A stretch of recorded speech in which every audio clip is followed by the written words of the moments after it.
கேட்க போகிறோம். ஆயத்தமாகவும் இந்த நாளில் கூட கத்தரை வாரி கொடுக்க முடியாது தேவனுடைய மனுஷன் அவர்களுக்காக சகோதரி எலிசாய் அவர்களை கரம் தட்டி வரவேற்போமா?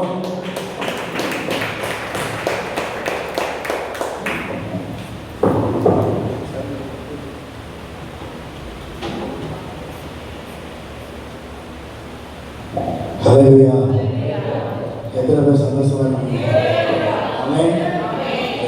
மறுபடியும் பார்க்கிறது ரொம்ப சந்தோஷம். ஒரு சில நிமிடமும் நம்ம ஆண்டவரை ஆராதித்து நம்ம வார்த்தைகளாக கடந்து போகிறோம். எல்லாரும் சந்தோஷமாக இருக்கலாம். ஹல்லேலூயா. பரிசுத்தரே நன்றி செலுத்துகிறோம். ஒரு விஷயம் இருந்திருக்கலாம் அவருடைய சமூகத்தில். பிதாவே உடைய பிரசன்னத்துக்காக நாங்கள் நன்றி செலுத்துகிறோம். எங்கள் மத்தியிலே ஆண்டவரே எங்கே இருவர் ஒருமனப்பட்டு இருக்கிறார்களோ அந்த இடத்துல நான் இருக்கிறேன் என்று சொன்னேன். எப்பொழுதும் நீங்கள் மத்தியில் இருக்கிறபடியே நன்றி. நாமத்தை உயர்த்தி நாமத்தை பிரஸ்தாபடுத்துகிற எந்த இடத்திலும் நான் வந்து உங்களை ஆசீர்வதிப்பேன் என்று சொன்ன கர்த்தர் எங்கள் மத்தியிலே நீர் ஆண்டவரே அசைவாடுகிற கிருபைக்காக நன்றி செலுத்துகிறேன். பரிசுத்த ஆவியானவரே ஆண்டவரே நீர் அசைவாடி கொண்டிருக்கிற கிருபைக்காக நன்றி. ஒவ்வொரு பிள்ளைகளையும் உங்களுடைய கரங்களில் நாங்கள் ஒப்பு கொடுக்கிறோம் ஆண்டவரே. தேவ பிரசன்னம் ஒவ்வொருத்தரையும் ஆண்டவரே ஒவ்வொரு இருதயங்களையும் இப்பொழுது நிரப்புவதாக அன்றைக்கு வானம் ஆண்டவரே பூமியானது ஒழுங்கின்மையும் வெறுமையாக இருந்த பொழுது கர்த்தருடைய ஆவியானவர் ஜலத்தின் மேல் அசைவாடி கொண்டிருந்து உம்முடைய அசைவாடுதல் வந்த பொழுது வெறுமையான எல்லா ஆண்டவரை காரியங்களும் அது பூரணமாய் மாறினது. இன்றைக்கு உடைய பிள்ளைகளுடைய வாழ்க்கையில எந்தெந்த காரியங்களும் வெறுமையாய் காணப்படுகிறதோ ஒழுங்கற்றதாய் காணப்படுகிறதோ ஒவ்வொரு காரியத்தின் மேலும் கர்த்தருடைய ஆவியானுடைய அசைவாடுதல் ஆளுமை உண்டாவதாக. கர்த்தருடைய ஆவியானவர் எங்கேயோ அங்கே விடுதலை உண்டு. ஆண்டவரே பிள்ளைகளுடைய வாழ்க்கையில எந்தெந்த இடங்களில விடுதலை இல்லாமல் இருக்கிறதோ எந்தெந்த இடங்களில கர்த்தருடைய ஆளுமை இல்லாமல் இருக்கிறதோ இப்பொழுது கர்த்தராகிய இயேசு கிறிஸ்துவின் நாமத்தினால உம்முடைய ஆளுமை நான் பேசுகிறேன். ராஜா சங்கர் ரபாத்துராபா ஹalleluya. உம்முடைய ஆவியில நிரம்பி அந்நிய பாஷையில ஆண்டவரை துதிக்கலாம். பரிசுத்த ஆவியானவரே இப்பொழுது நிரம்பணும்னு கேளுங்க. ஆவியானவரை நிரம்பணும்னு கேளுங்க. அவர் எங்கள் மத்தியிலே இருக்கிறார். எங்கள் மத்தியிலே அசைவாடி கொண்டிருக்கிறார். ராஜா சங்கர் ரபாத்துராபா ஓ ரிவான் சரகலமா. கர்த்தருடைய ஆவியானவர் வரும் பொழுது அது மனோந்தரமாய் இருந்தாலும் அது பாலாகதாய் இருந்தாலும் அது வயல்வெளியாய் செழிப்பானதாய் மாறும். ஹல்லேலூயா.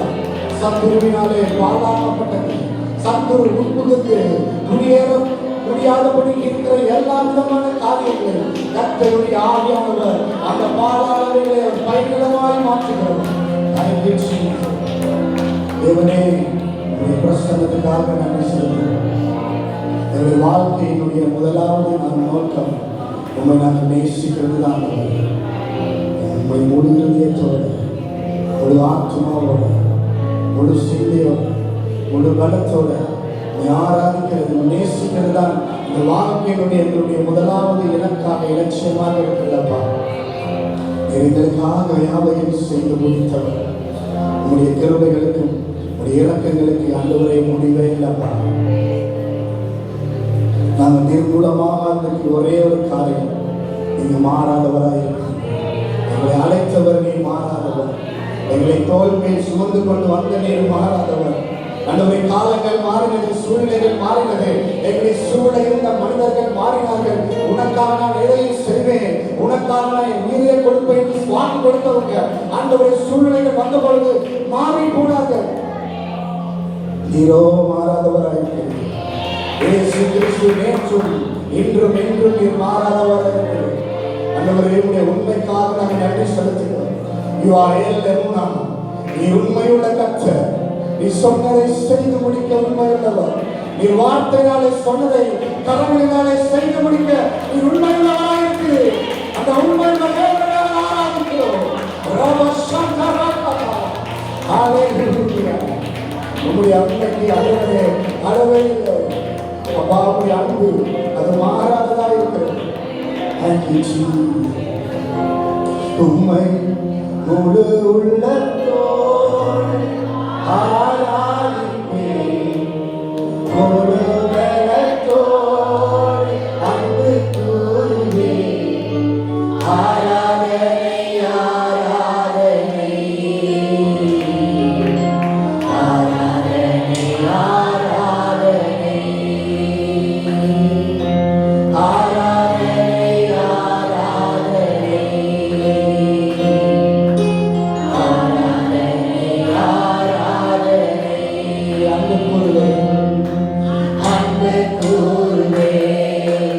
இன்னும் அதிகமாய் ஆராதிப்பேன், இன்னும் ஆழமாய் அன்பு கூறுவேன், இன்னும் அதிகமாய் ஆராதிப்பேன், இன்னும் ஆழமாய் உம்மை முழு உள்ளத்தோடு ஆராதிப்பேன், முழு உள்ளத்தோடு அன்பு கூறுவேன்.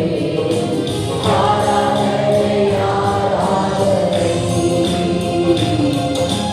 ஆராதனை ஆராதனை ஆராதனை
உங்களுடைய சனங்களை நேசிக்கிறது மாம்சமான யாவரும் இடத்திலே வருகிறார்கள். என் சபத்தை கேட்கிறவர் ஆண்டவர். எங்கள் ஒத்துறவு நேரத்தில் கேட்ட நேரத்தில் நோக்கி கூப்பிடும் பொழுது எங்களுடைய சபத்துக்கு நீர் பதில் அளித்து எங்கள் நெருக்கத்தில் இருந்த எங்களை விசாரத்திலே கொண்டு வந்து வைத்திருக்கிறோம். தேவனே, உங்களுடைய கிருபை அது எவ்வளவு ஆழமாக ஆச்சரியமாக தகப்பன் தன்னுடைய பிள்ளைகளை நேசிக்கிறது போல, தகப்பன் தன்னுடைய பிள்ளைகளை சுமந்து கொண்டு போவது போல நீங்களை சுமந்து கொண்டு வந்து பூமிக்கு வானம் எவ்வளவு உயரமாக இருக்கிறதோ அவ்வளவு உயரமாக அன்றுவரே உங்களுடைய பிள்ளைகளாக எங்கள் மேல இந்த கிருபை பெரிதாக இருக்கிறதுக்காக நன்றி செலுத்துகிறோம். நாங்கள் எப்பொழுதும் எல்லாவற்றையும் சம்பூர்ணமாக இருக்க வேண்டும். சகல கிருபைகளை வாழ்க்கையை பெருக செய்கிறேன். நாங்கள் அனுபவிப்பதற்கு சகல நன்மைகளையும் ஒரு குறைவில்லாமல் எங்களுக்கு தருகிறவரே உமக்கு நன்றி செலுத்துகிறோம். வாக்குத்தத்தின்படியே கிறிஸ்து இயேசுவுக்குள்ள தேவன் நம்மை ஆவிக்குரிய ஆசீர்வாதங்களால் உன்னதத்துக்குரிய ஆசீர்வாதங்களால் எங்கள் ஆசீர்வதித்திருக்கிறார்கள். அதன் காரணமாக நன்றி செலுத்துகிறோம். உம்முடைய உண்மையை, உம்முடைய ஆண்டவர் உற்சவத்தை நாங்கள் ஆராதிக்கிறோம். உடைய நாமத்தை நாங்கள் மகிமைப்படுத்துகிறோம். எல்லா துதிகன மகிமைகளை எங்கள் தேவனாகிய கர்த்தருக்கே செலுத்துகிறோம். உடைய நாமம் மகிமைப்படட்டும். ஆண்டவரே, என்னை மறைத்து நீர் வெளிப்படுவதாக என் வார்த்தை என் பிள்ளைகளுக்கு ஆண்டவரே அப்பா ஆதாரமாய் பலப்படுத்துவதாய் ஆண்டவரே அவர்களுக்கு ஆசீர்வாதமாய் மாறட்டும். உங்களுடைய பிள்ளைகளுக்கு நீர் என்ன பேச சித்தமாக இருக்கிறோம் அதை நீர் பேசுகிறார். 100% கனிகளை கொடுக்க இயேசுவின் நாமத்தில் ஒப்பு கொடுத்து சொல்லிக்கிறேன். நல்ல பிதாவே. ஆமென், ஆமென். ஹல்லேலூயா. கர்த்தருடைய பிரசன்னம் நம்மோட கூட இருக்கிறது. எத்தனை பேருடைய பிரசன்னத்தை உணர்றீங்க? ஆமென். அப்பா கூப்பிடுற நேரங்கள் அவர் இறங்கி வருகிறார். ஹல்லேலூயா. தேவனை இவ்வளவு சமீபமாய் கொண்ட நம்மை போல உலகத்தில் வேறு யாருமே இல்லை. எத்தனை பேர் மெய்யான தெய்வத்தை தேடி அவங்களுடைய பாவ மன்னிப்புக்காக, சந்தோஷத்துக்காக, சமாதானத்துக்காக காடு மலை குளம் எல்லாம் அழைச்சிருந்தாங்க. ஆனால் நாங்கள் இருக்கிற இடத்துல எங்களை தேடி வருகிறது. ஹல்லேலூயா. ஆமென். ஸோ இன்றைக்கும் நாங்கள் வேதத்தில் சில காரியங்களை பார்க்க போகிறோம், பார்த்து நம்ம சொல்லிக்க போகிறோம். மத்தேயு 24ஆம் அதிகாரத்தை நம்ம எடுத்துக்கொள்ளலாம். மத்தேயு 24.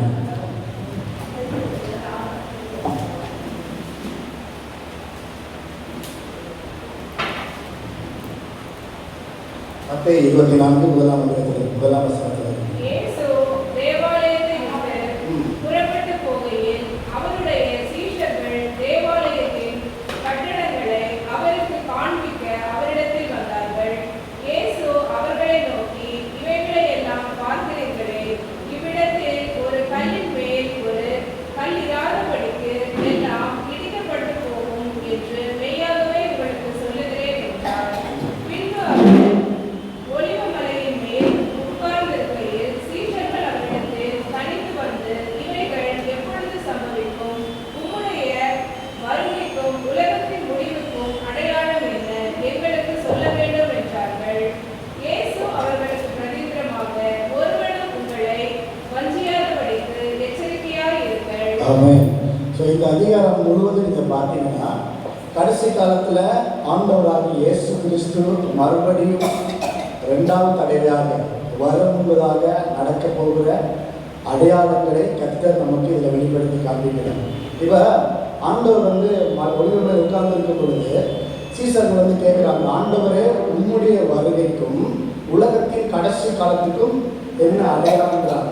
அப்போ அவங்களுக்கு தெளிவாக தெரிந்திருந்தது, ஆண்டவராகிய இயேசு கிறிஸ்து மறுபடியும் 2வது தடவையாக வரும் பொழுது அதுக்கு உலகத்துக்கு அது முடிவு காலம். ஆமென். உலகத்தினுடைய முடிவில் ஆண்டவர் வர்றாரு. ஆண்டவர் எப்போ வர்றாரோ அதுதான் உலகத்துக்கு முடிவு காலம்ன்றது அவங்களுக்கு நல்லாவே தெரிஞ்சிருந்தது. அதே போலதான் இன்றைக்கு நாங்கள் தியானிக்க போகிற காரியம், இயேசு கிறிஸ்துவனுடைய வருகைக்கு நாங்கள் ஆயத்தமாக வேண்டும். இந்த காலகட்டம் நாங்கள் நம்ம எல்லாரும் ஆசீர்வாதங்கள், நாங்கள் நல்லா இருக்கணும், அது நல்ல விஷயம். ஆனால் மெயினாக நாங்கள் செய்ய வேண்டிய காரியம் ஆண்டவராக இயேசு கிறிஸ்துவின் வருகைக்கு ஆயத்தமாகிறது. ஹல்லேலூயா. ஆதாமிலிருந்து இன்றைக்கு கடைசி ஆத்மா வரைக்கும் பரலோகத்தில் இருக்கிற பரிசுத்தவான்களோட ஆவலாக எதிர்நோக்கி காத்திருக்கிற காரியம் என்னன்னா ஆண்டவராக இயேசு கிறிஸ்து 2வது வருகை. அதை ஏனோக்கு முதலாய் தீர்க்கதரிசனமாக வைத்திருக்கிறார். அந்த நாட்களை காண வேண்டும் என்று பல பேர் ஆசைப்பட்டிருந்தாங்க. பரிசுத்தவான்கள் பல பேர் ஆசைப்பட்டிருந்தாங்க. ஆனால் எல்லாருக்கும் அந்த பாக்கியம் கிடைக்கல. ஆனால் எனக்கு உங்களுக்கும் அந்த பாக்கியம் காத்திருக்கிறார். ஹல்லேலூயா. இந்த கடைசி கால சந்ததியில தான் ஆண்டவராகிய இயேசு கிறிஸ்து மகிமை பொருந்தினராய் வானத்தின் மேல அவர் வரப்போகிறார். ஹல்லேலூயா. இயேசு கிறிஸ்து முதலாவதாக அவர் எங்களுடைய பாவங்களை சுமந்து தீர்க்க ஒரு கிருபாதார வழியாக ஒரு ஆட்டுக்குட்டியை போல சாந்தமாய் எங்களுடைய ராஜா கழுதைக்குட்டியின் மேல சாந்தமாய் தாழ்மையுள்ளவராய் வந்தார். ஆனால் அவர் மறுபடியும் வரும் பொழுது ராஜாவாய் அவர் மறுபடியும் உலகத்தின் பாவங்களை நியாயத்தீர்க்கதாய் வரப்போகிறார். ஹல்லேலூயா. முதல் சாந்தமா வந்தார், எல்லாவற்றையும் பொறுமையா அவங்களுடைய எல்லா பரியாசங்களையும் பாடுகளையும் பொறுமையா சகிச்சுக்கிட்டாரு. ஏன்னா அவர் வந்தது உலகத்தை நியாயத்திற்கல்ல, எங்களுடைய பாவங்களை சுமந்து நீங்கிற கிருபாயாளர்களே வந்தார். அவருடைய ரத்தத்தினாலே நானும் நீங்களும் கழுவப்பட்ட அவருடைய பிள்ளைகளாய், தேவனுடைய பிள்ளைகளாய் இன்றைக்கு வாழ இருக்கிறோம். மீண்டும் எங்களுடைய அப்பா திரும்பி வரப்போகிறார். ஹல்லேலூயா. அவர் திரும்பி வரும் பொழுது அவருடைய மகிமை பயங்கரமானதா இருக்கும். ஹல்லேலூயா. ஸோ இப்போ நான் காரில் வந்துட்டு இருக்கும்போது இந்த ரோடு ஃபுல்லாகவே நிறைய போலீஸ்காரங்க இங்கே வரும்போது பார்த்துருப்பீங்க. என்னடா அப்படின்னு பார்த்தா துணை முதலமைச்சர் இங்கே வர்றாரு. அந்த கட்டிடத்தை திறந்து துணை அமைச்சர் வர்றாரு. ரோடு ஃபுல்லாக இந்த ரோடு க்ளீன் பண்ணுற வாகனம் ஃபுல்லாக ரோடு சுத்தம். இது வரைக்கும் நீங்கள் பார்த்துருக்கீங்க, அரிதாக தான் இருக்கும் ரோடெல்லாம் சுத்தம் பண்ணுறது. ஆனால் துணை முதலமைச்சர் இங்கே வரும்போது ரோடெல்லாம் க்ளீனாக இருக்குது. இப்போ தேசத்தை ஆளும் மாநிலத்தை ஆளும் துணை முதலமைச்சர் இங்கே வரும்போது ரோடு சுத்தமாக இருக்கு, எல்லாம் சுத்தமாக இருக்குன்னா வானத்தையும் பூமியை படைச்ச ராஜாத்திற்கு வரப்போறார். ஹல்லேலூயா. அப்போ ஆண்டவர் எவ்வளவு பரிசுத்தத்தை நம்மிடத்தில் எதிர்பார்ப்பார். ஹல்லேலூயா. ஆண்டவருடைய நாள் எவ்வளவு சீக்கிரமாக இருக்கிறதோ, எவ்வளவு சமீபமாக இருக்கிறதோ, அவ்வளவு நாம் அக்கிரமத்தை விட்டு, பாவங்களை விட்டு, அசுத்தங்களை விட்டு அவருக்காக வேறு பிரிக்கப்பட்டவர்களாய் பரிசுத்தமாய் மறுரூபமாக வேண்டியது மிகவும் அவசியமாக இருக்கிறது. ஹல்லேலூயா. ஆண்டவருடைய வருகை இப்ப பாத்தீங்கன்னா இந்த இப்ப 2வது வருகை ஒன்று இருக்குது. முதலாவது ஆண்டவர் வந்தார், இஸ்ரேல வந்தார். 2வது சபைக்காக வருது, ரகசிய வருகை. ஆமென். அதுக்கப்புறமா பகிரங்கமான, உலகம் முழுவதும் தெரியத்தக்கதான பகிரங்கமான வருகையா இருக்கும். இப்போ இந்த 2வது வருகை ரகசிய வருகை நாம் ஏன் அதை சொல்றோம், ஏன் அதை ரகசிய வருகை சொல்றோம்னா, அது உலகத்துக்கு தெரியாது, நமக்கு மட்டும், அதாவது அழைக்கப்பட்டவர்களுக்கும் தெரிந்து கொள்ளப்பட்டு மட்டும்தான் ஆண்டவர் வர்றார் என்று தெரியும். நீங்க ஆயத்தமா இருந்தா மட்டும்தான் உங்களுக்குள்ள அந்த எல்லாம் அடிக்கும், அந்த அடையாளம் உங்களுக்குள்ள தெரியும். உங்களுடைய ஆவியை அதை உணர முடியும். ஆண்டவருடைய நாள் எவ்வளவு சமீபமா இருக்கிறதை நீங்க ஆவியில இருக்கும் பொழுது அதை உணர முடியும். ஹல்லேலூயா. எத்தனை பேரால ஆண்டவருடைய வருகை நீங்க சமீபத்தை உணர முடியுது? உணர முடியுதா? உங்களுக்குள்ள உணர முடியுதா? ஏன்? உலகத்தில் ஆண்டவர் சொல்லுகிற காரியம் எல்லாம் கண்ணுமுன்னா நடந்து கொண்டு வரும். இன்னொன்று, கர்த்தருடைய ஆவியானவர் எங்களுக்குள்ள இருந்து சாட்சி கொடுக்கிறார். மனவாளன் சீக்கிரமாக நடக்கிறார். ஆமென். ஸோ இந்த ரகசிய வருகை முதலாவது எதுக்காக அப்படின்னா, அவருடைய மனவாட்டியை அழைத்து கொண்டு செல்வதற்காக. இந்த ரகசிய வருகை நீங்க சர்ச்சுக்கு போறவங்களுக்காக இல்லை, யாரெல்லாம் உலகத்தோட அந்த ஐக்கியத்தை கட் பண்ணி அவருக்காக பரிசுத்தமாய் வாழ்றாங்களோ அவங்களாம் இந்த ரகசிய வருகையை கொள்ளப்படுவாங்க. ஹல்லேலூயா.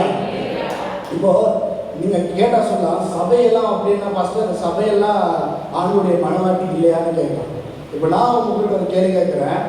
ஈசாக்குக்கு ஆண்டவர், அதாவது ஆபிரகாம் பெண்ணு பார்க்கறதுக்கு எலியேசர் அனுப்புறாரு. அவர் எங்க வர்றாரு? கடைசியா ரெபெக்காளோட வீட்டுக்கு வர்றாரு. ரெபெக்காளுடைய குடும்பமே ஈசாக்குக்கு மனவாட்டியா இருந்துச்சா, இல்ல ரெபெக்காள் தன்னை ஒப்பு கொடுத்த ரெபெக்காள் மட்டும் மனவாட்டியா இருந்தாங்களா? Very good. ரெபெக்காள் மட்டும்தான். இப்ப சபையில் எடுத்துட்டீங்கன்னா அது ரெபெக்காளுடைய வீடு, ஒட்டுமொத்த குடும்பம்.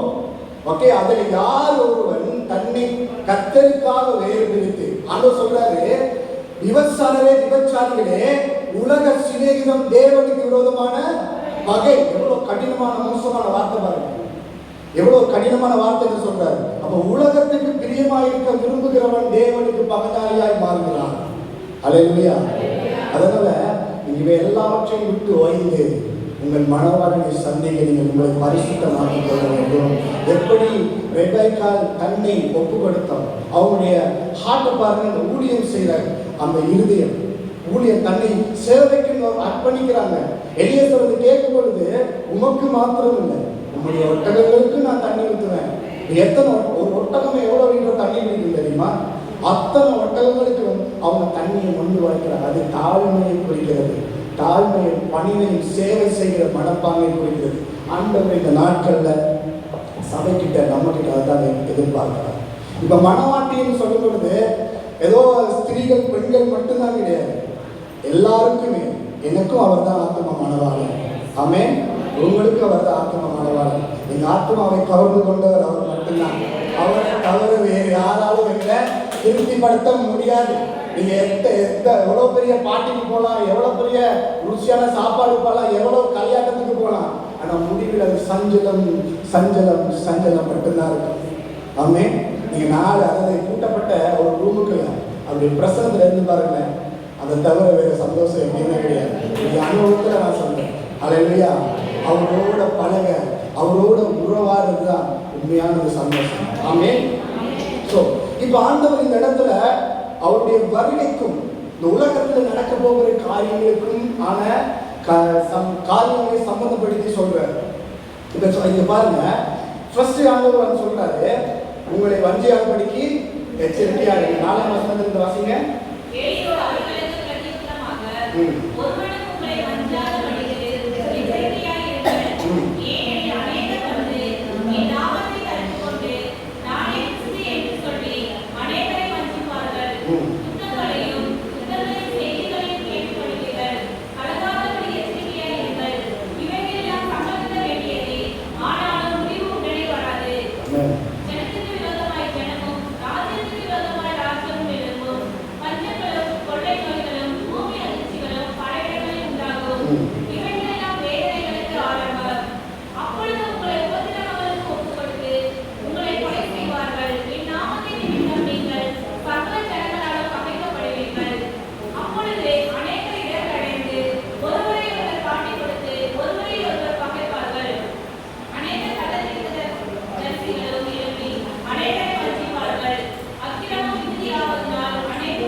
ஆமென். முடிவு பரியந்தம் நிலைநிற்பவனே ரட்சிக்கப்படுவான். அப்படின்னா நம்ம ஒரு வாட்டி ரட்சிக்கப்பட்டோம் பரலோகம் போயிடுவது கிடையாது. அல்லேலூயா. ஏத்துக்கிறீங்க? நான் சொல்றது ஏத்துக்கிறீங்களா? நம்ம ரட்சிக்கப்பட்டோம், ஆண்டவர் ஏத்துக்கிட்டோம், அது மட்டும் போதாது. டே டு டே லைஃப்ல, அன்றாட வாழ்க்கையில அந்த ரட்சிப்பில் பாத்திரமாய் நாம் நடந்து கொள்ள வேண்டும். பவுல் பிலிப்பியர் 2ஆம் அதிகாரம் 12ஆம் வசனத்துல சொல்றாரு, உங்கள் ரட்சிப்பு நிறைவேற பிரயாசப்படுங்கள். அதிக பயப்பட வசனத்தை வாசிங்க. பிலிப்பியர் 2ஆம் அதிகாரம் 12ஆம் வசனம்.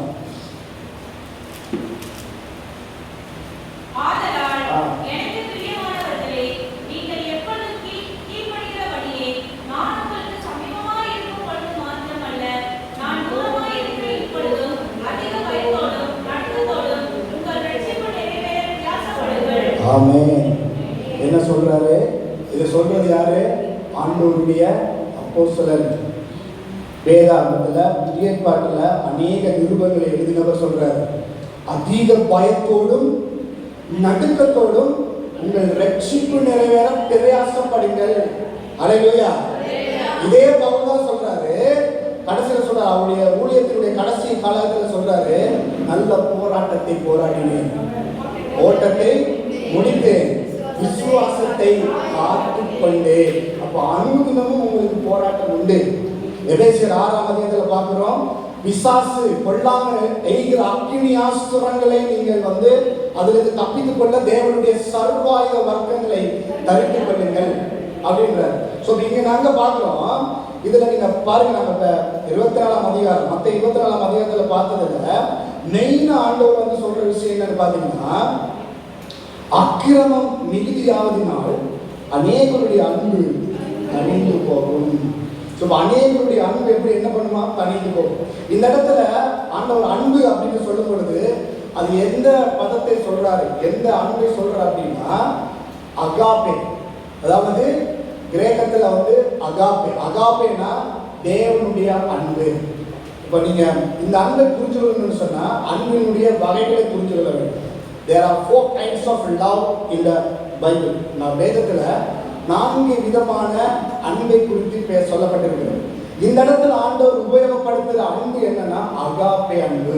இந்த அன்பு தேவனிடத்திலிருந்து மட்டும்தான் வரும், அவரிடத்திலிருந்து மட்டும்தான் கிடைக்கும். மனுஷனால இதை டூப்ளிகேட் பண்ணவே முடியாது, பிசாசால டூப்ளிகேட் பண்ணவே முடியாது. நல்ல முறை நல்ல கனியை கொடுக்குன்னு சொல்றாரு இல்லையா, என்னோட நேரத்தில் இருக்கிறவன் கனி கொடுப்பான்னு சொல்றாருல, அவரோட இணைந்திருக்கிறதுனால, அவரால் பிறக்கிறதுனால வர்ற அன்பு தான் இந்த அன்பு. ஆமென். ஸோ இது நம்ம எப்படி நம்ம முதல்ல ரட்சிக்கப்படுறோம்? நாம் மணந்துருவோம். பாவங்களுக்காக நாங்கள் மணந்துருக்கிறோம். ஆண்டவர் இயேசு கிறிஸ்துவை நெருக்கத்தில் விசுவாசித்து நாவினால் அறிக்கை பண்ணுறோம். அறிக்கை பண்ணும் பொழுது நாங்கள் மறுபடியும் பிறக்கிறோம். தேவனால் பிறக்கிறோம்னு வேதம் சொல்லுது. ஆமென். அப்ப தேவன் எப்படி இருக்கிறார்? அன்பா இருக்கிறார். அப்ப அவருடைய அன்பினால நம்ம பிறக்கும் பொழுது அந்த அன்பு எங்களுக்குள்ளே வருகிறது. அப்ப இது யாரை பத்தி இங்க சொல்றாருன்னா உலக ஜனங்களை இல்ல, உலகத்தில் இருக்கிற ஜனங்களை அவங்க மென்ஷன் பண்ணல. தேவனை அறிந்த தேவனாலே பிறந்த கிறிஸ்தவர்களை ஆண்டவர் இந்த இடத்துல மேற்கோள் காட்டுறாங்க. அப்போ கடைசி நாட்கள்ல தெரிந்து கொள்ளப்பட்டவர்களும் வஞ்சிக்கப்படத்தக்கதாக அப்படின்னு இருக்கு. அப்ப தெரிந்து கொள்ளப்பட்டவர்களை வஞ்சிக்கிற காலம் தான் இந்த காலம். அநேக கள்ள தீர்க்கதரிசிகள் எழுப்புவாங்க. இப்ப எப்படி மோசேனுடைய காலத்துல ஜம்ரேன் அவங்களுக்கு விரோதமா எதிர்த்து போலியான அற்புதங்களை செஞ்சாங்க. அதே போல இந்த கடைசி நாட்களையும் நீங்க எல்லாருக்குமே தெரிஞ்ச விஷயம் தான், புதுசா சொல்ல வேண்டிய விஷயம். ஹைப்பர் கிரேஸ் அப்படி இப்படி நிறைய நூதனமான உபதேசங்கள் உள்ள வந்திருக்கு. சிலுவைக்கு விரோதமானது எல்லாமே அந்த தேவனத்திலிருந்து வந்தது கிடையாது. ஆவியானவர் உங்ககிட்ட ஒரு வார்த்தை பேசுறாரு, ஆவியானவர் மூலமா ஒரு காரியம் வருதுன்னா அது உங்களுடைய மாம்சத்தை சிலுவை அறையறதா இருக்கும். இன்னைக்கு பிரசங்கம் பண்ற பிரசங்கங்கள்லாம் எப்படி இருக்கு? நான் யாரையும் குறிப்பா சொல்லல, பொதுவா நம்முடைய விழிப்புணர்வுக்காக நான் சொல்றேன். இன்னைக்கு பிரசங்கங்களை கேட்கும்போது என்னுடைய மாம்சத்தை தூண்டுதா இல்லை என்னுடைய ஆவியை பக்தி விருத்தி உண்டாக்குதான்னு நாங்க பார்க்கணும். ஆவியான் கிட்ட வருகிறது எல்லாமே நம்முடைய மாம்சத்தை சிலுவையில அறையப்படுகிறதா இருக்கும்.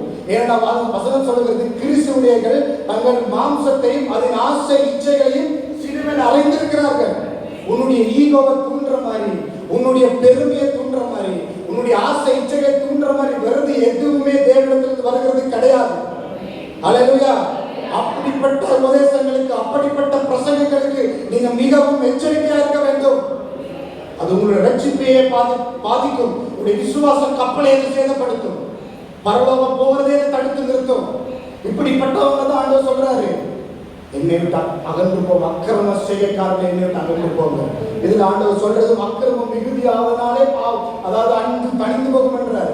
அவ பிசாசு நீ யூஸ் பண்ற காரியம் என்ன? அன்பு தணிந்து போகிறதுக்கு அக்கிரமம். நாங்க எபேசியர் 6 பார்க்கிறோம், பொல்லாங்க நெய்கிற அம்பு பார்க்கிறோம். அந்த அம்பு, அந்த அக்கினி ஆஸ்திரம் என்ன இங்க ஆண்டவர் சொல்றாரு? அக்கிரமம். அல்லேலூயா. அக்கிரமம், அக்கிரமம், அக்கிரமம். அது வர ஃபர்ஸ்ட் இந்த அன்பை பத்தி நான் முதலாவது சொல்லிடுறேன். அன்பு 4 வகைன்னு சொன்னேன் இல்லையா? ஃபர்ஸ்ட் அந்த 4 வகையான அன்பு, முதலாவது என்ன அன்பு அப்படின்னா Eros love. EROS, Eros love. Eros அன்பு அப்படின்னா என்ன அப்படின்னா கணவன் மனைவிக்குடையில திருமண உடன்படிக்கைக்குள்ளாக பகிரப்படுகிற சரீர பிரகாரமான அன்பு. அதைத்தான் வேதம் சொல்லுகிறது, விவாதம் யாவருக்கும் கனமுள்ளதாய். எபிரேயர் 13 4 வசனம். எபிரேயர் 13 சீக்கிரமா செய்யணும், டைம் கூடுதலா இருக்கு.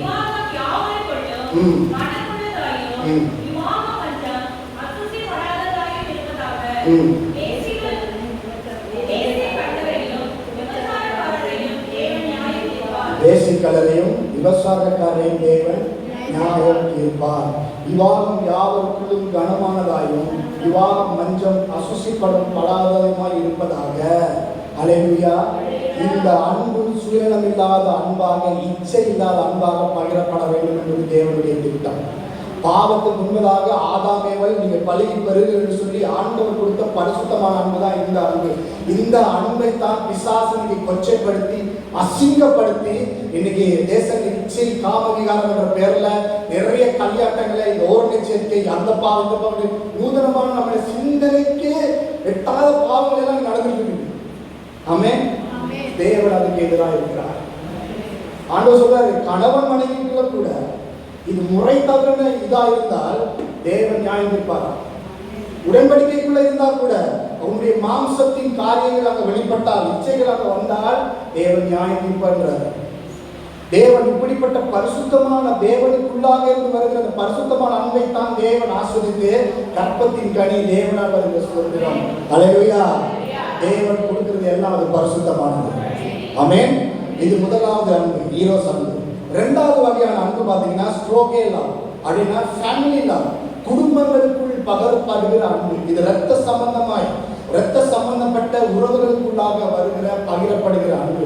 இந்த அன்பு பார்த்தீங்கன்னா எங்க அதிகம், இந்த பாண்ட் எங்க அதிகமா இருக்குன்னா குடும்ப உறுப்பினர்களுக்குள்ள, அது உங்களுடைய அப்பா அம்மாக்குள்ள, உங்களுடைய சகோதரர்களுக்குள்ள, உங்களுடைய பிள்ளைகளுக்குள்ள, கணவன் மனைவிக்குள்ள இருக்கிற இந்த ஃபேமிலி லவ், குடும்பம் சம்பந்தப்பட்ட அன்பு. இது மற்ற அன்போட கம்பேர் பண்ணும்போது இந்த குடும்பம் என்று வரும்போது இது ஸ்ட்ராங்கா இருக்கு. ஆமென். அதுதான் இந்த அன்பு நாங்கள் பார்க்குறோம். ரோமர் 12:10 பார்த்தீங்கன்னா, சகோதர சிநேகத்திலே ஒருவர் மேல் ஒருவர் பட்சமாயிருங்கள், கனம் பண்ணுவதிலே ஒருவருக்கு ஒருவர் முந்திக் கொள்ளுங்கள். ஆமென். இது 2வது வகையான அன்பு. 3வது வகையான அன்பு அப்படின்னா பீலியோ லவ். பீலியோ லவ் அப்படின்னா ஃப்ரெண்ட்ஷிப் லவ், சிநேகபூர்வமான அன்பு. சிநேகிதம், ஃப்ரெண்ட்ஷிப் வருதுல்ல, நண்பன், அந்த அன்பு இது எதோட சம்பந்தப்பட்டிருக்குன்னா எங்களுடைய ஆத்மாவோட சம்பந்தப்பட்டிருக்கு. ஆத்மாவில் என்ன எத்தனை காரியங்கள்? 3 காரியங்கள் ஆத்மாவில் இருக்கு. சிந்தை, மைண்ட், இமோஷன்ஸ் அண்ட் வில். இந்த 3ம் சம்பந்தப்படுகிறதுனால் வருகிற அன்பு. இப்போ நம்ம எங்களுடைய சிந்தைகள் நாங்கள் மற்றவங்களை பரிமாறுறோம், எங்களுடைய இமோஷன்ஸ் அதிகம் பரிமாறுறோம், ஒரு காரியத்தை சேர்ந்து செய்கிறவங்க. ஆஃபீஸில் பாருங்க, ஒரு வேலையை சேர்ந்து செய்யக்கூட ஒரு பாண்டு வரும். இப்போ நீங்கள் அதிக நேரம் உங்களுடைய கருத்துக்களை யாரும் நீங்கள் ஷேர் பண்ண அங்கே ஒரு ஃப்ரெண்ட்ஷிப் வரும். ஆமென். இந்த ஃப்ரெண்ட்ஷிப் லவ் பீலியோ லவ். இதில் நீங்கள் வேதாந்தத்தில் நம்ம பார்க்கும்போது ஒருவன் தன் சிநேகிதருக்காக அப்படின்னு வரும். ஆமென். சிநேகிதருக்காக தன் ஜீவனை கொடுக்கிற அன்பிலும் அதிகமான அன்பு ஒரு இடத்துல இருக்குது. யோவான் 15:13 பார்க்கிறோம். இதை இந்த ரோமர் 12:10 நாங்கள் இதில் சேர்த்துக்கொள்ளலாம். 4வது அன்பு இருக்கட்டுமா? அடுத்த சொல்றேன். 4வது அன்பு பார்த்தீங்கன்னா agape love. This is called unconditional love. Unconditional love of God. அப்படின்னா இப்போ நம்ம மனுஷீக பிரகாரமாய் வருகிற ஒவ்வொரு அன்பையும் பார்த்தீங்கன்னா அது நிபந்தனையோட தான் இருக்கும். ஒரு நிபந்தனை, ஒரு கண்டிஷன் இருக்கும். நீங்க இப்போ அப்பா பிள்ளைய பார்த்தீங்கன்னா இந்த எக்ஸாமில் பாஸ் பண்ணா நான் இது வாங்கிட்டேன் அப்படின்னா அது என்னது? நிபந்தனையோட வர அன்பு. ஆண்டவருடைய அன்பு நிபந்தனை இல்லாத அன்பு. நீங்க ஆண்டவர் எங்களை நிபந்தனையோட நேசிச்சிருந்தாருன்னா இன்னைக்கு இங்கே நாங்கள் யாருமே உட்கார்ந்துருக்க முடியாது.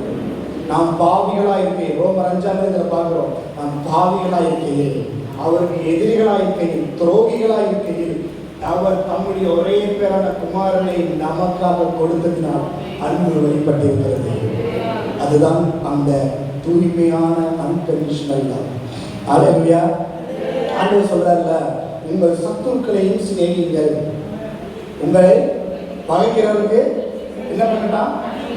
நன்மை செய்யுங்கள், உங்களை சபிக்கிறவர்களை ஆசீர்வதிங்கள், அவர்களை ஆஸ்வதிக்க வேண்டியதன்றி நிந்திக்காதீர்கள், சபிக்காதீர்கள், உங்களை துன்பப்படுத்துறவர்களுக்காக ஜெபம் பண்ணுங்கள்.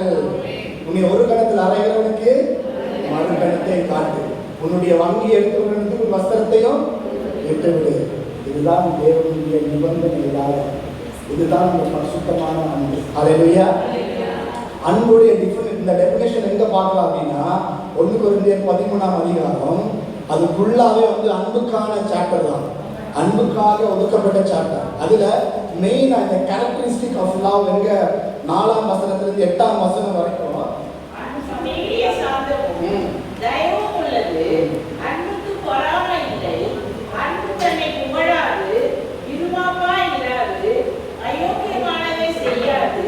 தற்பொழுதை நாடாது, சினமடையாது, நீதி நினையாது, அநியாயத்தில் சந்தோஷப்படாமல் சத்தியத்திலே சந்தோஷப்படும், சகலத்தையும் தாங்கும், சகலத்தையும் விசுவாசிக்கும், சகலத்தையும் நம்பும், சகலத்தையும் சகிக்கும். அன்பு ஒரு காலம் ஒழியாது. அல்லேலூயா. அன்பு ஒரு காலம் ஒழியாது. ஆங்கிலத்துல love never fails அப்படின்னு. அல்லேலூயா. அதனாலதான் வேதம் சொல்லுது, தேவனாலே பிறந்த தேவனும் உலகத்தை ஜெயிக்கிறான். ஏன்னா நீங்க தேவனால பிறக்கும் போது அன்பால பிறக்கிறீங்க. Because God is love. You are born out of love of God. நீங்க தேவனுடைய அன்பினால பிறந்திருக்கிறீங்க அப்படின்னா நீங்க ஒரு காலம் ஒளிந்து போக மாட்டீங்க, நீங்க ஒரு காலம் தோத்து போக மாட்டீங்க. You cannot fail as a Christian, born again Christian. You cannot fail. Hallelujah. உங்களால தோற்கவே முடியாது. அதுதான் வேதத்தின் சத்தியம். பிசாசு சொல்லுவான், நீ தோத்து போனவன், உன்னால முடியாது, இதை செய்ய முடியாது, நீ பலவீனமான்னு சொல்லுவான். ஆனா அவனுக்கு சொல்லுங்க, நான் தேவனால் பிறந்தவன், தேவனால் பிறந்த நான் உலகத்தை ஜெயிக்கிறேன். என்னுடைய விசுவாசமே உலகத்தை ஜெயிக்கிற செயல். ஹல்லேலூயா. ரமஷந்தரகா. ஹல்லேலூயா. நீங்க ஒவ்வொருத்தரும் தேவனுடைய வித்தினாலே பிறந்தவர்.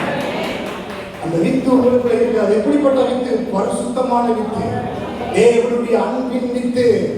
தேவன் ஏதாவது விதத்தில் தோத்து போனாரா? எங்கேயாவது சோர்ந்து போனாரா? வானத்தை பூமியை படைச்சவரை இடை படைச்சாரா? அதே ஆவியானவர் தான், அதே தேவன் உங்களுக்குள்ள இருக்கிறார். எதிர்கத்துல என்ன சொல்லுங்க? தேவனாகிய கர்த்தர் எனக்குள் வாசம் பண்ணுகிறார் சொல்லுங்க. விசுவாசம் கையெழுத்து சொல்லுங்க. தேவனாகிய கர்த்தர் சர்வ வல்லமையுள்ள தேவன் எனக்குள்ளே வாசம் பண்ணுகிறார். நான் அவருடைய வித்து, நான் உலகத்தை ஜெயிக்கிறேன். ஆமென். இந்த பாவத்துக்கெல்லாம் போராடி கொண்டிருக்கிற அவசியமே கிடையாது. இந்த பாவம் உங்களை ஒரு நாளும் மேற்கொள்ளாது. ஹல்லேலூயா. பாவ சோதனைகள் வரலாம், ஆனா பாவம் உங்களை ஒரு நாளும் மேற்கொள்ள முடியாது. அந்த ஆற்றலை இயேசு கிறிஸ்து கல்வாரி சிலுவையிலே பிசாசின் கூரை, மரணத்தின் கூரை, பாவத்தின் கூரை உடைத்து போட்டார். ஹல்லேலூயா. நீங்க பரிசுத்தமா வாழணுன்றதுக்காக நீங்க பிரயாசப்பட அவசியமே கிடையாது. ஏன்னா நீங்க பிறந்ததே பரிசுத்தனாலதான். ஹல்லேலூயா. நீங்க பிறந்த இடமே மகா பரிசுத்த தலம். ஆண்டவராகிய இயேசு கிறிஸ்து அவர் சிலுவையில மரிக்கும் பொழுது, அவர் குத்தப்படும் பொழுது ஆலயத்தின் திரைச்சலை கிழிந்தது. மகா பரிசுத்த தலத்துக்குள்ள போகிறதுக்கான அனுமதி அங்க கிடைக்க எல்லாருக்கும் அந்த ஆக்சஸ் வந்தது. ஆமென். அவர் தம்முடைய மாம்சத்தின் திரை வழியாய் புதிதும் ஜீவனமான புதிய மார்க்கத்தை எங்களுக்கு உண்டு பண்ணியிருக்கிறார். ஆதலால் நாம் தேவனாகிய கர்த்தருடைய பிரசன்னத்துக்குள்ள, பிதாவாகிய தேவனுடைய சிங்காசனத்துக்கு முன்பதாக அந்த manifested glory, the presence of God குள்ள போறதுக்கான அந்த ஒரு வழி எங்களுக்கு உண்டாயிருக்கிறது. ஹல்லேலூயா. வசனம் சொல்லுது, கொலோசியர் 3ஆம் அதிகாரம் 3ஆம் வசனத்துல, திரும்ப நான் சொல்ல கேளுங்க, வீட்டுல போய் நோட் பண்ணிட்டு பாருங்க. உங்களுடைய ஜீவன், நீங்கள் மரித்தீர்கள், உங்கள் ஜீவன் கிறிஸ்துவோட கூட தேவனுக்குள் மறைந்திருக்கிறது. இப்ப நீங்க எங்க இருக்கிறீங்க? உங்க உயிர் எங்க இருக்கு? ஏசப்பாவோட கூட உங்க பிதாவாகிய தேவனுக்குள்ள இருக்கிறது. ஹல்லேலூயா. You have to live from him. அங்கிருந்து தான் நம்முடைய வாழ்க்கையை நாங்கள் வாழ வேண்டும். அங்கிருந்து இந்த உலகத்தினுடைய காரியங்களை நாங்கள் பார்க்க வேண்டும். நாங்கள் என்ன பண்றோம்? தேவனை மறந்துடுறோம். அந்த ரியாலிட்டியை, அந்த உண்மையை நம்ம மறந்துட்டு ஐயோ அப்படின்னு சொல்லி உலகத்துல இருந்து அவரை பார்க்கிறோம். வசனம் சொல்லுது, அங்கிருந்து இங்க பாரு. இங்க இருந்து நீங்க மலையை பார்த்தீங்கன்னா பெருசா இருக்கும், ஆனா மலை இருந்து கீழே பார்த்தீங்கன்னா பூமி சின்னதா இருக்கும். ஆமாவா இல்லையா? நீங்க ஆண்டவருக்குள்ள இருந்து ஆண்டவருடைய கண்ணால உங்களுக்கு சுத்தி இருக்கிற எல்லா பாவத்தை, எல்லா பிரச்சனைய, கடன் பிரச்சனை, வியாதியா, பலவீனங்களா, எதுவா அது அங்க இருந்து பாருங்க. தேவனால கூடாத காரியம் விசுவாசிக்கிறவனுக்கு எல்லாம் கூடும். ஹல்லேலூயா. விசுவாசிக்கிறவனுக்கு எல்லாம் கூடும். சத்தமா சொல்லுங்க, விசுவாசிக்கிற எனக்கு எல்லாம் கூடும். நம்ம உலகத்தில் நீங்க பிறந்ததே உலகத்தை ஜெயிச்சுட்டான். ஹல்லேலூயா. உலகத்தை ஜெயிக்கணும், பாவத்தை ஜெயிக்கணும் போராட வேண்டிய அவசியமே கிடையாது. அப்போ இங்க நம்ம பார்க்கிறதுபடி பிசாசு அந்த தேவனுடைய அன்பை எங்களுக்குள்ள பணிந்து போக பண்ணுறதுக்கு அவங்க யூஸ் பண்ற ஆயுதம் என்ன அப்படின்னா அக்கிரமம். அக்கிரமம் என்ன அப்படின்னு வேதம் சொல்றதுன்னா லோலஸ்னஸ். சட்டத்தை, தேவனுடைய சட்டத்தை மீறி நாம் செய்கிற ஒவ்வொரு காரியங்களும் அது அக்கிரமம். தேவனுடைய கட்டளைகளை மீறி, தேவனுடைய கற்பனைகளை மீறி, தேவனுடைய வார்த்தைகளை மீறி நாம் பண்ணுகிற செய்கிற ஒவ்வொரு நம்முடைய நினைவுகளா இருக்கு, இன்டென்ஷன்ஸா இருக்கு, உள்நோக்கமா இருக்கலாம், கிரியைகளா இருக்கலாம், எல்லாமே அது அக்கிரமம். ஹல்லேலூயா. சோ கடைசி நாட்கள் நம்ம பார்த்துக்கிட்ட விஷயம் என்னது? கடைசி நாட்களில் அதான் பார்த்துக்கிட்டோம். நம்ம 2வது தீமோத்தேயு 3ஆம் அதிகாரம் நான் வாசிக்கிறேன். நீங்க வீட்டுல டைம் குறைவா இருக்கிறதுனால நான் சீக்கிரமா போறேன். 2வது தீமோத்தேயு 3ஆம் அதிகாரத்தை நான் வாசிக்கிறேன் பாருங்க. எப்படி எனில் மனுஷர்கள் தற்பிரியராயும், பணப்பிரியராயும், வீம்புக்காரராயும், அகந்தவர்களாயும், தூசிக்கிறவர்களாயும், தாய் தகப்பன்மாருக்கு கீழ்ப்படியாதவர்களாயும், நன்றி அறியாதவர்களாயும், பரிசுத்தம் இல்லாதவர்களாயும், சுபாவ அன்பில்லாதவர்களாயும், இணங்காதவர்களாயும், அவதூறு செய்கிறவர்களாயும், இச்சடக்கம் இல்லாதவர்களாயும், கொடுமையுள்ளவர்களாயும், நல்லோரை பகைக்கிறவர்களாயும், துரோகிகளாயும், துணிகரம் உள்ளவர்களாயும், இருமாப்புலர்களாயும் தேவ பிரியராய் இல்லாமல் சுகபோக பிரியராயும் தேவ பக்தியின் வேஷத்தை தரித்து அதன் பலனை மறுதளிக்கிறவர்களாயும் இருப்பார்கள். இப்படிப்பட்டவர்களை விட்டு விலகு, பாவங்களால் நிறைந்து பற்பல இச்சைகளால் இடுக்கொண்டு. அல்லேலூயா. இதுல போட்ட எல்லா லிஸ்டுமே அன்புக்கு எதிரானது, அக்கிரம். அல்லேலூயா. ஸோ நம்ம பார்க்குறோம், ஒன்று யோவான் 3ஆம் அதிகாரம் 4ஆம் வசனம்.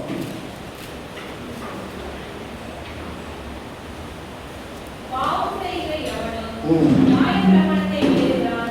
நியாயப்பிரமாணத்தை மீறுகிறதே பாவம். பாவம் செய்கிற எவனும் நியாயப்பிரமாணத்தை மீறுகிறான். நியாயப்பிரமாணத்தை மீறுகிறான். நியாயப்பிரமாணத்தை மீறுகிறதே பாவம்.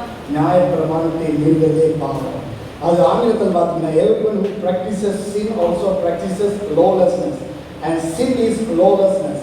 அதாவது இதுல நியாயப்பிரமாணம் போட்டிருக்கு, ஆனா ஆங்கிலத்துல மூல பாஷையில lawlessness அப்படின்னா சட்டத்தை மீறுவது, தேவனுடைய கமாண்ட்மெண்ட்ஸை மீறுவது, அதாவது நியாயப்பிரமாணத்தை மீறுவது. இப்ப ஆண்டவருடைய அன்பை விட்டு நான் ஒரு காரியத்தை செய்யும் பொழுது அங்க என்ன வருது? சத்தமா சொல்லுங்க, என்ன வருது? அக்கிரமம், பாவம் வருகிறது. ஹல்லேலூயா. நம்ம யோவான் இதுல பார்க்க 2ஆம் அதிகாரத்துல பார்க்கிறோம், தன்னுடைய சகோதரத்தில் அன்பு கூறாமல், தன் கண் கண்ட சகோதரத்தில் அன்பு கூறாமல் இருக்கிறவன் அவன் இருளிலே நடக்கிறான், அவன் இடர்கிறது எங்கேன்னு தெரியாது. ஆமென். ஸோ பாவம், அன்பு, அதாவது அன்பை எங்க வாழ்க்கையில நம்ம மிஸ் பண்ணும்போது என்ன உள்ள வருது? இருள் வருது. அல்லேலூயா. ஆண்டவருடைய வசனம் சொல்லுது, நம்மை அந்தகாரத்தின் இருளிலிருந்து அவர் நம்மை நம்முடைய அன்பின் குமாரனுடைய ராஜ்யத்திலே பிரவேசிக்க பண்ணியிருக்கிறார். எங்க? அந்தகாரத்துல இருந்து நம்முடைய அன்பின் குமாரன், அன்புள்ள குமாரனுடைய ராஜ்யத்தில். அப்ப அவர் ராஜ்யம் எப்படிப்பட்டது? அன்பு. ஆமென். பிசாசு உங்களை அட்டாக் பண்ணணும்னா அவன் முதலாவது செய்கிற ஒரு விஷயம் என்ன தெரியுமா? ஒரு இருதயத்துல இருந்து அந்த அன்பை தனித்து போக பண்ணுவாங்க. நீங்க அன்புல நடக்கும் வரைக்கும் பிசாசுக்கு வழியே கிடையாது அட்டாக் பண்றது. அன்பு இருக்கிற இடத்துல பிசாசுல நிற்கவே முடியாது. He cannot stand in the presence of the love of God. அவனால நிற்க முடியாது, அவங்க எதிர்த்து நிற்கவே முடியாது. ஆனா அதுக்கு தான் அவங்க என்ன பண்ணுவாங்கன்னா அக்கிரமங்களை இந்த வாழ்க்கையில் பெருக பண்ணுவாங்க.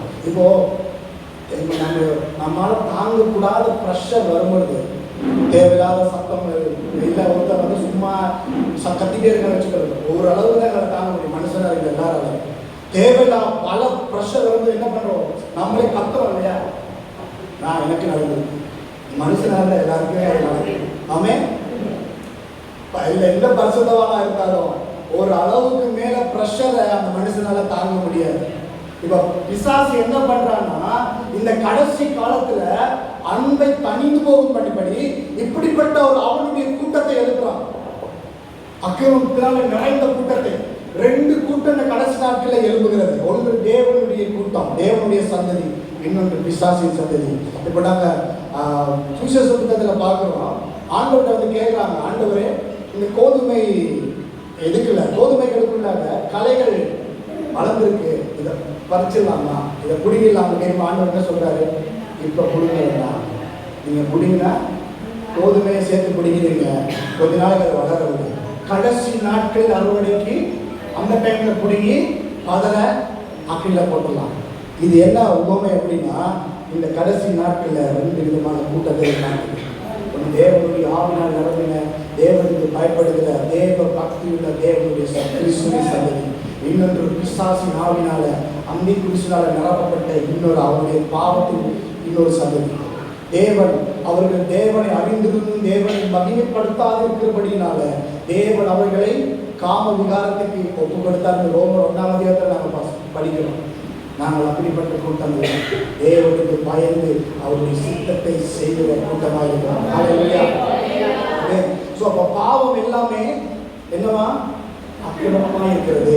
அப்ப பாவம் அப்படின்னா என்ன? பாவம் what is sin? பாவம் அப்படின்னா என்ன அப்படின்னா, கிரேக்க வார்த்தை, அதாவது மூல வார்த்தையில கமாட்டியா, HAMARTIA, ஹமாட்டியா அப்படின்னா டு மிஸ் த மார்க், இலக்கை தவற விடுதல். அல்லேலூயா. இருக்கீங்களா? சேர்ந்து வரீங்களா? இலக்கை தவற விடுதல். ஆமென். பாவம்னா என்ன? இலக்கை மிஸ் பண்றது, தவற விடுறது. அப்ப எது அந்த வாழ்க்கையில இலக்கு அப்படின்னு வேதம் சொல்லுகிறது? தேவனால பிறந்த ஒவ்வொரு மனிதனுக்கும் இலக்கு அப்படின்னா தேவனை போல, கிறிஸ்துவை போல மறுரூபமாக இருந்தான். எபேசியர் 4ஆம் அதிகாரம் 11ஆம் வசனத்தை படிக்கிறோம். தேவன் வந்து சபையில 5 வகையான ஊழியங்களை ஏற்படுத்துகிறார். யாராவது வாசிங்க. எபேசியர் 4.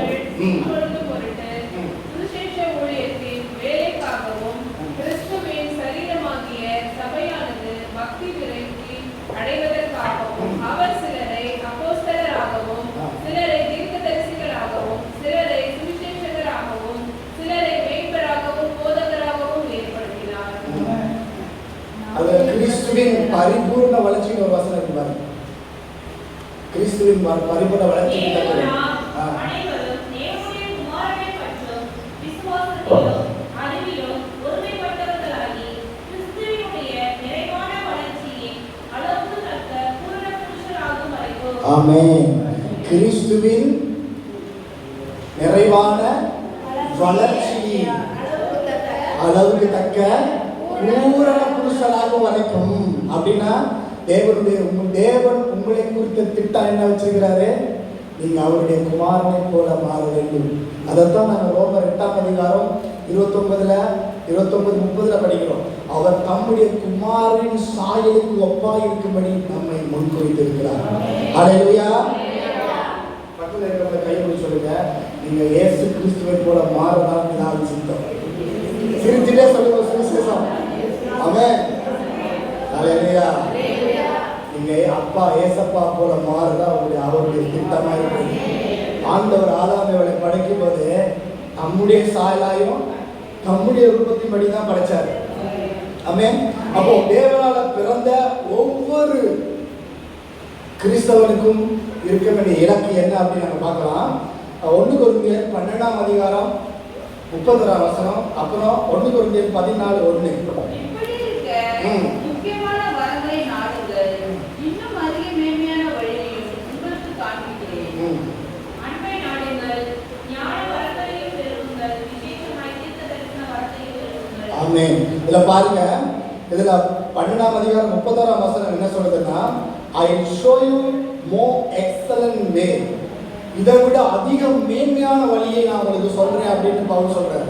இவர் ரோமர் 1 கொரிந்தியர் 12ஆம் அதிகாரம் எதை குறித்து எழுதப்பட்டிருக்கிறது அப்படின்னு நீங்க ஆரம்பத்தில் வாட்சி பார்த்தீங்கன்னா, தேவனுடைய வல்லமை வரங்களை குறித்து எழுதப்பட்டிருக்கு. 9 வரங்களை குறித்து, அது செயல்படுற விதத்தை குறித்து அதில் நாங்க பார்க்கிறோம். அது எல்லாத்தையும் சொன்னவர் வரங்கள் வல்லமைகள் எல்லாம் எவ்வளவு பெரிதுன்னு எல்லாருமே தெரியும். அது ஆண்டவருடைய நாமத்தை அது மகிமைப்படுத்துது, கர்த்தருடைய வார்த்தையை நிரூபிக்குது, ஆண்டவருடைய வரங்கள் வல்லமைகள். ஆனா பவுல் சொல்றாரு, இதை விட நான் மேலான ஒண்ணு காண்றாரு. எதை? இந்த வரங்கள் வல்லமைகளை விட அதிகம் மேன்மையான வழியை நான் உங்களுக்கு காண்பிக்கிறேன் அப்படின்னு தான் அடுத்த சாப்டர் எழுதுறாரு. அது என்ன சாப்டரு? 1 கொரிந்தியர் 13ஆம் அதிகாரம். இப்பதான் நம்ம படிச்சோம். அது எதுக்காக எழுதப்பட்டிருக்குது? அது எது? ஃபுல்லா தேவனுடைய அன்பு. அல்லேலூயா. அப்ப அதிகம் மேன்மையான வழி என்னது? தேவனுடைய அன்பு. அடுத்தது 1 கொரிந்தியர் 14ஆம் அதிகாரம் 1ஆம் வசனத்தை பாருங்க. அன்பை நாடுங்கள், ஞான வரங்களை விரும்புங்கள். ஆமென். Pursue this love with eagerness, make it your goal. உங்களுடைய இலக்கா இந்த அன்பை நிர்ணயம் பண்ணுங்கள் அப்படின்னு பவுல் சொல்றாரு. அல்லேலூயா. அப்ப தேவனுடைய பிள்ளைகளுக்கு இருக்க வேண்டிய ஒரு கோல் என்ன, இலக்கு என்ன அப்படின்னு என்னது? தேவனுடைய அன்பு. அல்லேலூயா. ஏன்னா இப்ப நாங்க ஏன் அப்படின்னு பாத்தீங்கன்னா, நீங்க எடுத்துக்கோங்க, யோவான் 4ஆம் அதிகாரம் 1 யோவான் 4ஆம் அதிகாரம் 8ஆவது வசனம். அன்பில்லாதவன் தேவனை அறியான், தேவன் அன்பாகவே இருக்கிறார். நம்முடைய ஒரே பேரான குமாரனாகிய நாம் நிலைக்கும்படிக்கு தேவன் அவரை இவ்வுலகத்திலே அனுப்பினார். தேவன் நம்மேல் வைத்த அன்பு வெளிப்பட்டது. 1 யோவான் 4ஆம் அதிகாரம். தேவ ஆவியை நீங்கள் எதனாலே அறியலாம் என்றால், மாம்சத்தில் வந்த இயேசு கிறிஸ்துவை 1 யோவான் 4ஆம் அதிகாரம் 8ஆவது வசனம். தேவன் அன்பாகவே இருக்கிறார். ஆமென். அல்லேலூயா. The one who does not love has not become acquainted with God. Amen. For God is love. He is the originator of love and it is an enduring attribute of his nature. அப்படின்னா தேவன் அன்பாக இருக்கிறார். அவர்தான் அன்பினுடைய மூல காரணர். அன்பு பிறக்கிற இடமே எது அப்படின்னா ஆண்டவர் தான். ஆமென். If you remove love from God, there will be no God.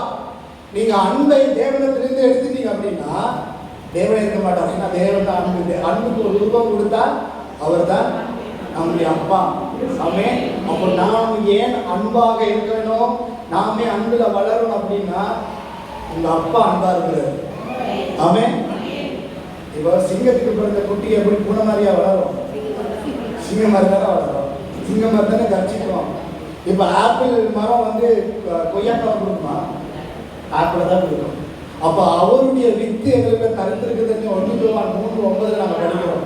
அவருடைய வித்து எனக்குள்ள தரித்திருக்கு அப்படின்னா அவருடைய டிவைன் ஸ்பெர்ம் எனக்குள்ள இருக்கு. அப்பாவோட வித்து இருக்கிற அந்த வித்து தான் இப்போ எனக்குள்ள வந்து கனி கொடுக்க போகுது. ஹல்லேலூயா. நானா என்ன கனி கொடுக்க முடியாது. நான் மறுபடியும் பிறக்கும் பொழுது தேவனுடைய வித்து எனக்குள்ளே வந்து விட்டது. ஹல்லேலூயா. தேவனுடைய மினியேச்சர் தான் நீங்க எல்லாருமே. அப்போ ஜப்பான்கார பார்த்தீங்கன்னா அந்த போன்சாய் ட்ரீ இருக்கு, பார்த்துருக்கீங்க? எத்தனை பேர் பார்த்துருக்கீங்க? பெரிய பெரிய மரத்தை எல்லாம் சின்ன சின்ன சாடியில குட்டி வச்சிருப்பாங்க. ஆமே, எல்லாரும் பார்த்துருக்கீங்க. அந்த மாதிரி உங்க அப்பா பெரியவர், அவரு எதையுமே உள்ள அடக்கவே முடியாது. எல்லாவற்றையும் நிரப்புறது எங்க அப்பா. அந்த அப்பாவுடைய குட்டி மினியேச்சர் தான் நம்ம. ஹல்லேலூயா. அவருடைய ஆற்றல் உங்களுக்குள்ள இருக்கிறது. அவருடைய சாயல் உங்களுக்குள்ள இருக்கிறது. அவருடைய அதாவது likeness. God created man in his image and his likeness. அப்படின்னா அவருடைய சாயல் வெளி தோற்றமான சாயலும், லைக்னஸ் அப்படின்னா உள்ளான அந்த சுபாவம், கேரக்டர், அட்ரிபியூட். அது இப்ப யாருக்கு இருக்கு? எனக்குள்ள இருக்கு. அதுதான் மனுஷன் இழந்து போனான் பாவத்தின் நிமித்தமா. அதுக்காக தான் தேவன், ஒருவரும் காணக்கூடாத இறைவனாகிய தேவன் நமக்காக மாம்சத்திலே உலகத்திலே வந்தார். இயேசு கிறிஸ்து யேசுவா என்று அழைக்கப்பட்டார். என்னுடைய பாவங்களை அவர் சுமந்து தீர்த்தார். ஆமென். அவரை நான் விசுவாசித்தபடினால் அவருடைய ரத்தத்தினாலே நான் புது மனிதனாய் மாறினேன். கிறிஸ்தவம் என்று அதுதான். ஏதோ நம்ம வந்து தண்ணியில முங்கி எழுதுறதோ பேரை மாத்துறதோ சபைக்கு வாரம் போறது கிடையாது. கிறிஸ்தவம் என்றால் அது ஒரு புதிய மார்க்கம். கிறிஸ்தவம் என்றால் பாவத்திலே மரித்திருந்த நாங்கள் மறுபடியும் புதிய வாழ்க்கைக்குள்ளாக புதிய மனுஷனை தரித்து கொள்வதுதான் கிறிஸ்தவ வாழ்க்கை. ஹல்லேலூயா. அதை விட்டுட்டு நீங்க அதை கொடுத்து இதை கொடுத்து எதை கொடுத்து மனமாற்றி வந்தாலும் அவன் திரும்ப பாவத்தில் தான் போவான். மறுபடியும் பிறந்த ஒருவனால தான் தேவனை போல வாழ முடியும், பரிசுத்தமாய் வாழ முடியும். கிரியையினால ஒரு நாளும் பரிசுத்தம் வரவே வராது. நீங்க தேவனால் மறுபடியும் பிறக்கிறதுனால தான் அவருடைய ஆற்றல், அவருடைய அந்த சுபாவம் உங்களுக்குள்ளே இருந்து வெளிப்பட ஆரம்பிக்கிறது. ஆமென். இப்போ அவங்க நீங்க மறுபடியும் பிறக்கும் போது அந்த வித்து உங்களுக்குள்ளே வந்துருச்சு. நீங்க நாளுக்கு நாள் அதை என்ன பண்ணணும்? தண்ணி ஊற்றணும், மசாலா போடணும். ஆமென். போட போட என்ன ஆகும்? வளராது. ஒரு விதையை நீங்க தோட்டத்துல நடுறீங்க, நட்டுட்டு அப்படியே விட்டா என்ன ஆகும்? வெயிலெல்லாம் அப்படியே அதை என்ன பண்ணிடும்? அது செத்துடும். ஆனால் டெய்லி தண்ணி போட்டு எரு போட்டு அதை வளர்க்க அது ஏன் செடியாக வளர்ந்து அதனுடைய முழு ஆற்றலையும் அது வளரும். ஆமென். நீங்கள் மறுபடியும் பிறக்கும் பொழுது இயேசு கிறிஸ்துவுடைய வித்து உங்களுக்குள்ளே வந்திருக்கிறார். ஆண்டவராகிய தேவனுடைய வித்து உங்களுக்கு வந்திருக்கு. அதை டெய்லி வசனமாகிய தண்ணியை ஊற்றணும். ஆவியானவருக்குள்ளே நாம நிறைஞ்சு ஜெபிக்கணும். அந்நிய பாஷையில ஆவியில நிரம்பி ஜெபிக்க தேவனுடைய வார்த்தையில வளர வளர வளர வளர அவருடைய வித்து உங்களுக்குள்ளே பெருசா வளர ஆரம்பிக்கும். ஆண்டவராக இயேசு கிறிஸ்து இந்த பூமியில வாழ்ந்த பொழுது அவருக்கு எந்த பலவீனம் இருக்கல, எந்த நோய் நொடி இருக்கல, எந்த கடன் பிரச்சனை இருக்கல, எந்த சாபம் அவரை மேற்கொள்ளல. இதை மேற்கொண்டுச்சா? கடன் பிரச்சனை இருந்தாரா? அந்த என்ன செய்ய போறோம்னு சோர்ந்து போயிருந்தாரா? அந்த வித்தை, அவருடைய வித்தை உங்களுக்குள்ள வளர்க்கிறதா உங்களுடைய பொறுப்பு. மரியாதை யோசேப்பு எப்படி தேவகுமாரனை வளர்த்து இந்த உலகத்துக்கு கொடுத்தாங்க. ஆரம்பத்தில் போராட்டம் வந்துச்சு, ஏரோதுகிட்ட இருந்து போராட்டம் வந்துச்சு, அவர் ஆண்டவரை கொலை செய்யறதுக்கான போராட்டங்கள் வந்துச்சு. ஆனால் ஆண்டவருடைய வழிநடத்தின்படி அவங்க அவருடைய வார்த்தையை கீழ்படிச்சு அவங்க அடங்கி இருக்கும் பொழுது அந்த குமாரன் உலகத்தின் இரட்சகர் பாதுகாக்கப்படுறார். இப்ப அந்த ரட்சகர் உங்களுக்குள்ள குழந்தையாய் பிறந்திருக்கிறார். அதை டெய்லி நீங்க அவரை வளர்க்கணும். இயேசுவானவர் ஞானத்திலும் கிருபையிலும் வளர்ச்சியிலும் மனுஷ தயவிலும் அதிகமாய் வளர்ந்தார். அதே போல உங்களுக்குள்ளே பிறந்திருக்கிற ஆண்டவராகிய இயேசு கிறிஸ்து ஞானத்தில கிருபையில வளர்ச்சியில மனுஷ தயவில அதிகமாய் வளரும் பொழுது அவருடைய பூரணம் உங்களுக்குள்ள வெளிப்பட ஆரம்பிக்கும். நீங்க போகும்பொழுது அவருடைய பிரசன்னம் வரும். அல்லேலூயா. நீங்க நிக்கிற இடத்துல அவருடைய, நீங்க பேசினா அவர் பேசுறார், நீங்க பார்த்தா அவர் பார்ப்பார். அந்த மெச்சூரிட்டியில வளரணும். அதுதான் தேவனுடைய திட்டமா இருக்கும். அந்த நிறைவுக்குள்ள வளரணும் என்றால் தேவனுடைய திட்டமா இருக்கும். ஓகே, அப்ப இப்ப எதற்காக நாம் தேவனுடைய அன்புல வளரணும்னு பார்க்கிறோம்? எங்க அப்பா அன்பா இருக்கிறாரு பார்க்கிறோம். ஆமென். 1 யோவான் 4:8 பார்க்கிறோம். அப்புறம் நான் பிறந்ததே தேவனுடைய அன்பினாலதான். அல்லேலூயா. நான் தேவனுடைய அன்பினால. ஸோ அதுல நான் வளரும் போது அது ஆட்டோமேட்டிக்கா அந்த அன்பு எனக்குள்ளே பெருக ஆரம்பிக்கும். அல்லேலூயா. இப்போ இந்த அன்பை தேவன் எங்கே வைத்திருக்கிறார் அப்படின்னு நம்ம பார்த்தா ரோமர் 5ஆம் அதிகாரம் 5ஆம் வசனம் வாசிங்க. தேவன் நமக்கு அருளப்பட்ட பரிசுத்த ஆவியினாலே தேவ அன்பு நம்முடைய இருதயங்களில் ஊற்றப்பட்டிருக்கிறபடியால் ஹல்லேலூயா. ஆமென். இந்த அன்பு எங்க ஊற்றப்பட்டிருக்கு? என்னுடைய இருதயத்தில் பரிசுத்த ஆவியானவரால் தேவனுடைய அன்பு ஊற்றப்பட்டிருக்கிறது. நான் அன்பினால் நிறைந்திருக்கிறேன். அன்பினால் நிறைந்திருக்கிறேன். தேவ அன்பினால் நிறைந்திருக்கிறேன். எந்த கசப்புகள் என்னை மேற்கொள்ள முடியாது. ஹல்லேலூயா. சோ தேவனுடைய அன்பு உங்க இருதயத்துக்குள்ள வந்துருச்சு. ஆமென். சோ இந்த இதுக்கு எதிராக தான் பிசாசுடைய அட்டாக் இருக்கு. அப்ப அதனாலதான் ஆண்டவர் சொல்றாரு, உன்னுடைய எல்லா காவலோடும் உன் இருதயத்தை காத்துக்கொள். அது இடத்துல ஜீவ ஊற்று பிறக்கும். எது ஜீவ ஊற்று? ஏசப்பா சொல்றாரு, யோவான் 7ஆம் அதிகாரம் சொல்றாரு, என்னிடத்தில் விசுவாசமா இருக்கிற இடத்துல இருதயத்திலிருந்து ஜீவ தண்ணீருள்ள ஊற்றுக்கள் புறப்படும். அல்லேலூயா. அந்த நதி என்னது? The love of God. The river is the love of God. Hallelujah. Love வெறுமனே love மட்டும் இல்ல. That is the power of God. Hallelujah. Power exists for the love of God. நீ அன்பில வளர தேவனுடைய வல்லமை உங்களுக்கு வளர ஆரம்பிக்கும். ஊழியத்தில் நான் அதை பார்த்திருக்கிறேன். எவ்வளவுக்கு எவ்வளவு ஆண்டுடைய வல்லமையும் அபிஷேகமும் அற்புதங்களும் எந்த இடத்துல, எந்த கூட்டங்கள்ல, எந்த இதுல அதிகமாய் பெருகுதுன்னு நான் கவனிச்சிருக்கிறேன். எப்போல்லாம் நான் தேவனுடைய அன்பினால நிரம்பி இந்த ஜனங்களுக்காக உயிரே கொடுக்கலாம் மனதுக்கு தோணுகளை வருதோ அப்ப ஆண்டுடைய வல்லமை பயங்கரமாக ஏற்படுகிறது. ஆமென். நீங்க தேவனுடைய அன்புல பெருக பெருக பெருக பெருக அவருடைய ஆற்றல், அவருடைய வல்லமை உங்களுடைய பெருக ஆரம்பிக்கும். அன்பு இல்லாம நீங்க வல்லமை வரங்களோட நடந்தீங்கன்னா it will destroy your life. அழித்து போடும். ஆண்டவர் கடைசி நாள் அவங்க பார்த்து சொல்லுவார், அக்கிரம சேகரனை விட்டு அழிந்துப்போம். இந்த வார்த்தை எந்த ஊழியக்காரனும் எந்த விசுவாசியும் கேட்கக்கூடாத மோசமான வார்த்தை. அன்பைகளை இதிலிருந்து பாதுகாக்குது. இதுக்கு எதிராக தான் பிசாசு கிரியை செய்யலாம். எல்லா காவலோடும் நோட் பண்ணி நான் சொல்றத நீதிமொழிகள் 4:23. நீதிமொழிகள் அந்த வசனம் இருக்கு. நீதிமொழிகள் 4:23. எல்லா காவலோடும் உன் இருதயத்தை நீ காத்துக்கொள், அதில் ஜீவ ஊற்று புறப்படும். ஆமென். இது இருதயத்துல தான் பிசாசு என்ன பண்றான். இங்க இந்த இடத்துல பாருங்கன்னா மத்தேயு 15ஆம் அதிகாரத்துல பாத்தீங்கன்னா